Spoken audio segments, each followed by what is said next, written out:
And this is from Sal. Sal sent this email in just a few minutes ago. Actually, I think it was around 4:23, 4:22. Anyway, Sal says, the market sentiment as of 6/16 is at very bullish buy. Now, assuming the standard RSI settings using the daily time frame, don't worry, we're going to take a look at what all this means in just a moment. Okay, but assuming the standard RSI settings using the daily time frame, RSI is about to go below 30, which if all other indicators stay constant, the sentiment will go to extremely bullish buy. Two other indicators are nearing the bullish zone as well. The market sentiment is a series of 13 different broad-based indicators where fences were set upon those indicators historically to determine when one of those factors gets to a certain point, the market usually turns, and you can see if it turns, well, that means the market would be going up or the market would be going down or going bullish or bearish. So it's going into that area. Now, Sal's question, of course, the main question is, when was the last time an extremely bullish sentiment occurred and how did the market react soon after? Is this a clear buy signal closer to the bottom signal? What are your thoughts? Well, for that, of course, we do have to go to PowerOptions naturally. So let's go ahead and pause the screen. And we're going to navigate over to, see if I can find which one I want correctly. There it is. All right. All right, so this is great. Okay. This here, Sal, is what we're talking about with the market sentiment tool. So you see we're at a very bullish buy. We have 9, it just updated. Fantastic, perfect timing. We have 9 bullish indicators, 4 neutral, and no bearish. So let's go ahead and click on View Indicator Details. And here we see the 13 broad-based indicators that are listed. Put-call volume ratio. Number of days SPX is up. Gap over the 20-day moving average, percentage of stocks over their SMA 20. New 52-week highs and lows percentage across the market. The VIX, TRIN, the RSI, which Sal mentioned, number of days above the SMA 20, SPX number of days above the SMA 100, gap over the SMA 100, percentage of total stocks above the SMA 100, and the SPX MACD gap as well. Okay, now, let's take a look at the RSI. Of course, the RSI is that relative strength index, and there's usually that indicator that if the RSI falls below 30, that's usually a buy signal. Some say it's 20.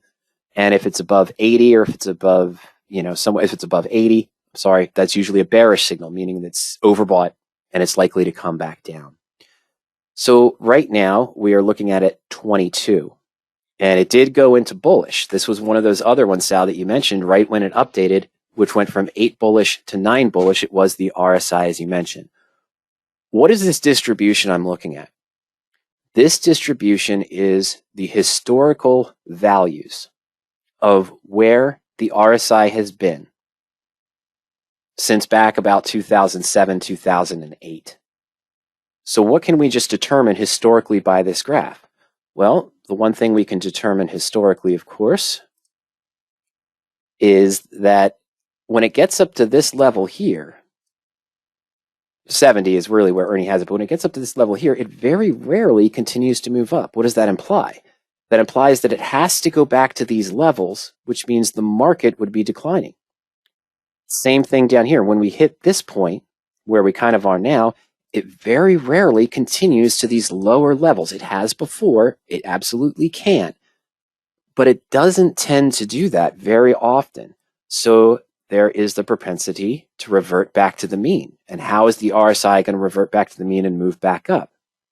Well, the market has to be moving up in that case. So we'd have to see it move back up where it would start settling down, and this would go to neutral. And then if it really ramped up here again, we'd see it go to bearish. That's how the fences are set for this. And we can see it versus SPX in general.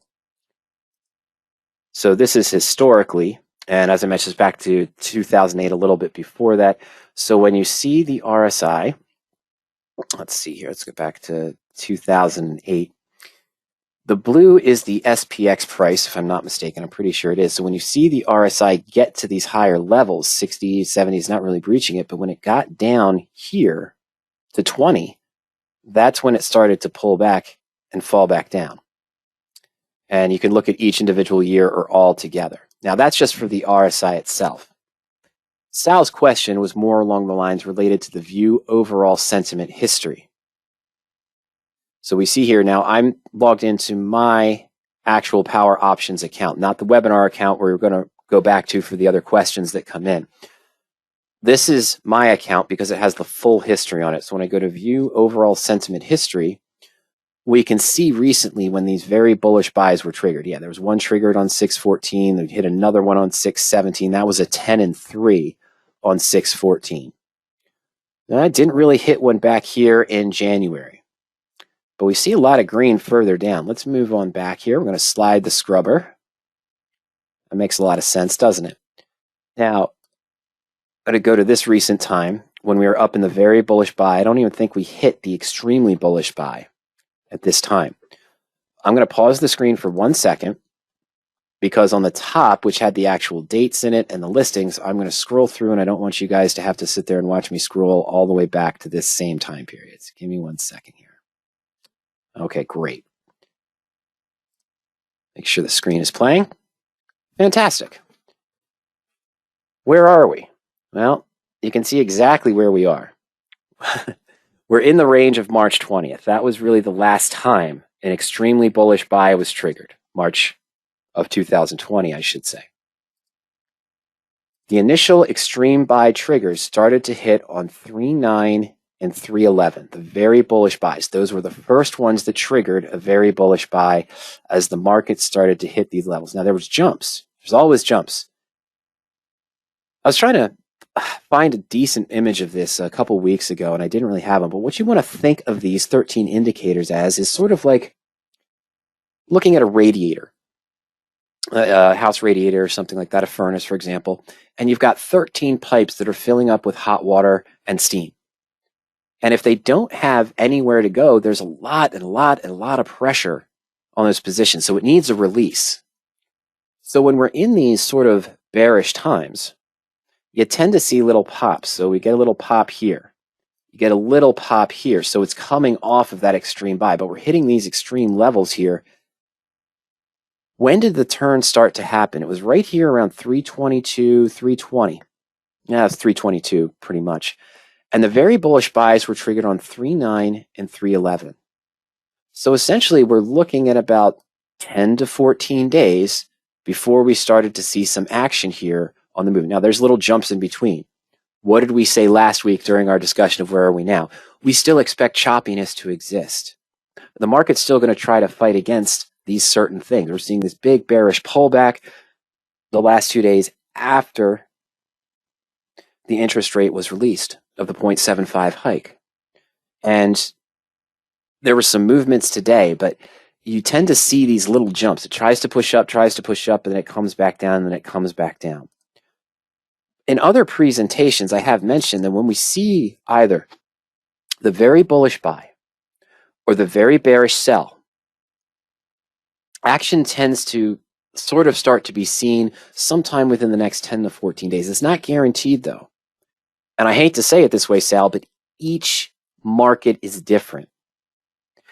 When we were in 2020, and we know the reasons for why the market fell from February 26th to March 22nd, of course, panic in the market, lockdowns, shutdowns, everything was along the line, big COVID fears, everything along those lines.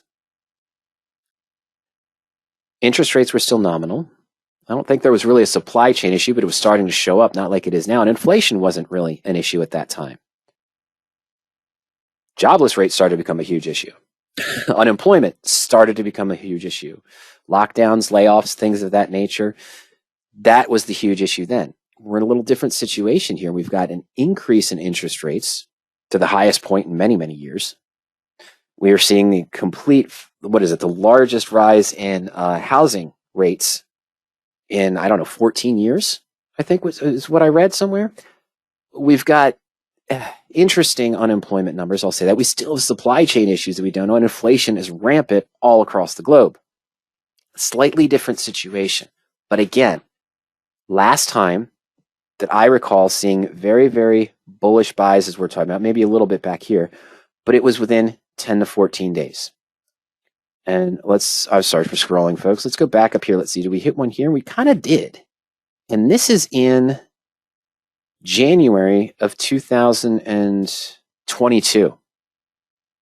Okay, so let's just, I know, I'm going to pause the screen. So I got to scroll up on the numbers up at the top here.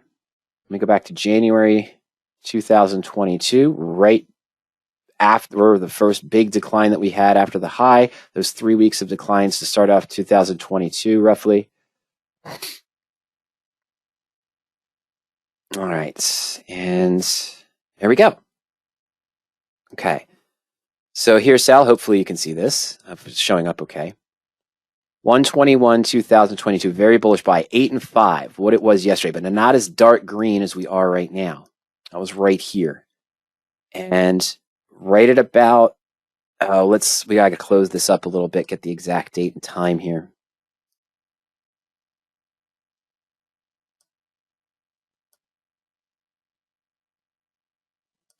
I'm not getting a good date range on it. I'm going to try to bring it in a little closer, see if it pops up another number for me. I don't want to, there we go, perfect. It's around 127. So in this case, it was only about 6 to 8 days later from that very bullish buy. It wasn't even a deep green bullish buy. But I mean, there was a little hop here, right? I'm sorry, let me point it out. We had the big decline to here. That's when we hit the very bullish buy. There's a little movement here. And then I said, oh, no, I'm faking you out. I'm going back down here. We're not talking about too large of a movement. But then it did recover back up. And the full recovery ended right around 2.2, which again would be about 10 to 14 days from when this was triggered. But that's when it ended, sort of. But you see here, it just went back to neutral. It didn't go back into the negative territory. Okay, and is there one more recently? Let's scroll forward. I don't think that's a very bullish either. I wanted to go here real quick. And now we're talking about May of 2022. So we'll scroll here that I spared you for before. Right around May. Oh, there we go. Perfect. May 9th, May 10th, and May 11th. Very bullish buy. What did we start to see? Well, it really was hit on the last day at about 512. That's when the market started to pull back up. We were at 39.50, but we only went up to about here. But then again, had a little pullback. Some other news probably came out. I'll have to check to see what that was. But then we go back up to 41.50 here on the 27th, which again, 14, 15 days later. Well, is when the peak is. But Sal, that's the best way that I can answer this question from what we've seen historically and when we've looked at historically, is that we expect to see usually movements upward somewhere within the next 10 to 14 days of when this is triggered. How long it lasts depends on the situation, market conditions at the time. This one could be a little bit different because the market conditions here, with the new higher interest rate, still inflation fears going on. It's going to take a while for inflation to have, the interest rate hike, I should say, to have a direct effect on the inflation and so forth. But again, we see historically. Let me go back a little bit more, see if I got anything else for you.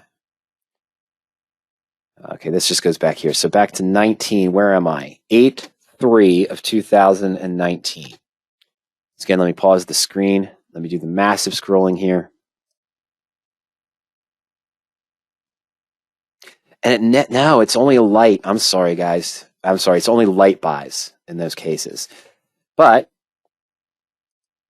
there we go. So those other greens that we're seeing here in this section towards the end, that was light buys only. That was around 8/4, 8/3 of 2019 when the market was going down here at 28.50. Not a big move. We see it go up to 29.50 here, but then progressing forward. Okay, I'm sorry. I needed to do that. Oh, that's a second. Okay, I'm looking at two different things. I'm so sorry. Thank you. I'm sorry. 8/3 here are the light buys, and then we see a little movement upwards, and it pulls back, and then this is what I'm looking at here. These 4 light buys in a row are here as the market's pulling up. It does pull back down and trigger again. It looks like at 8/23. But these are light buys, remember. These are not the very bullish buys that we're looking at. So, and then... So yeah, around 8:27, 8:25, sorry, folks. We get back at 823. Okay. There we go, 823 or so. We get to these light buys in here and here. And around 9-2, 10, 15 days later, we get that rise up to about 3,000. It goes to 915 about 10 to 14 days after that. And then still volatility all over the map in 2019. We know that 2019 got a lot worse later. So it got different later, I should say. And leading up to this, of course, remember that was the end of 2018, which I don't have here. Oh, I'm sorry. No, we're in September. I'm sorry. I'm thinking backwards. I apologize, Sal. Never mind. Ignore that. Ignore that comment. So that's what we've seen historically, Sal. That's what we've seen on these positions when the very bullish buys are triggered. What we've talked about in our other previous webinars. Now, what do I mean? I say what our other previous webinars in that case. And what I mean is, let's see here.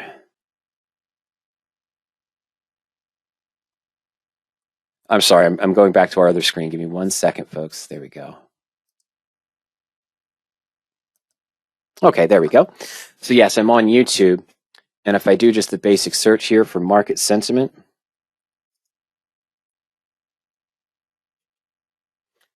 how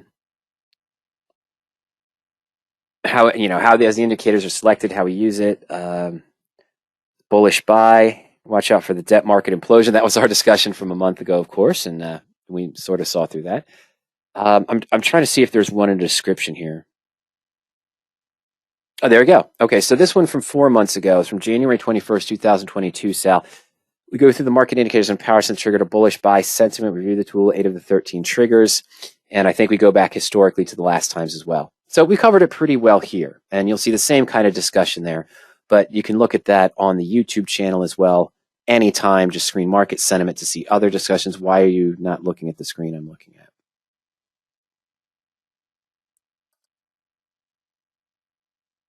Sorry about that. There we go. I'm sorry.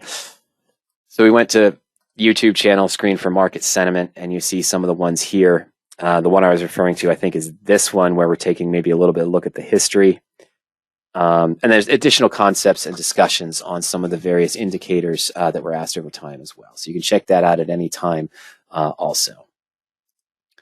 Okay, let's see here. So that covers that for Sal. And Sal, I hope that answers your question. Oh, wait. Okay, so, sorry, let me go back. Well, I can do it here. There we go. And in a sense, Kipp, yes. Kipp's direct question is, generally speaking, is it fair to say that each indicator is based on mean reversion? Yes, but it's also based on a little bit more than that. And what I mean by that is when Ernie started out to set up this market sentiment tool, following similar concepts that are shown with other sentiment tools at other services and things of that nature. They have their own different indicators. Ernie saw what indicators they use, such as the TRIN or the RSI, and he said, I wonder if we can use options to also identify that. You're using the put-call volume ratio or anything along those lines, implied volatility range across the entire market, which wasn't really a good indicator. Where I'm going with this, Kipp, is Ernie set out with maybe about 50, 60 different indicators that he was using. And he went back historically to look at the ones that gave the best sort of indication of a market movement when those fence levels were hit. He went back and looked at what were the fence levels for each one, when you would think that the market would move. And he narrowed it down to these 13, gave the best indication of a shift in the market or a change from bearish to looking for a bullish buy again, maybe sometime in the next 10 to 14 days or so, or when we're extremely bullish, when you start seeing those bearish sell signals, when you might want to start lightening up the positions, adding extra protection, adding extra hedges for your position as well. These 13 were based on the ones that showed that Ernie felt showed the best performance and the best leading indication of a change in the market after the fences were hit and the buy or sell were triggered. But in general, I don't want to say in general, but yes, it's based on over time. You see how small it gets to those levels. The mean reversion, as you mentioned, it is sort of based on that you very rarely see it go into these conditions. What do we know, though, of course? What is this? Again, and it's related directly to Kipp's thought, is that not everything always works to a mean reversion. Someone launches a missile that we don't want to see launched into the air sometime in the next 3 or 4 days. It's a black swan event that no one was expecting.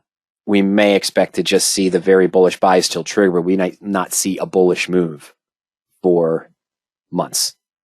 That is a possibility. Things of that can happen. The unexpected comes out. The market wants to push up. It wants to be bullish. It wants growth.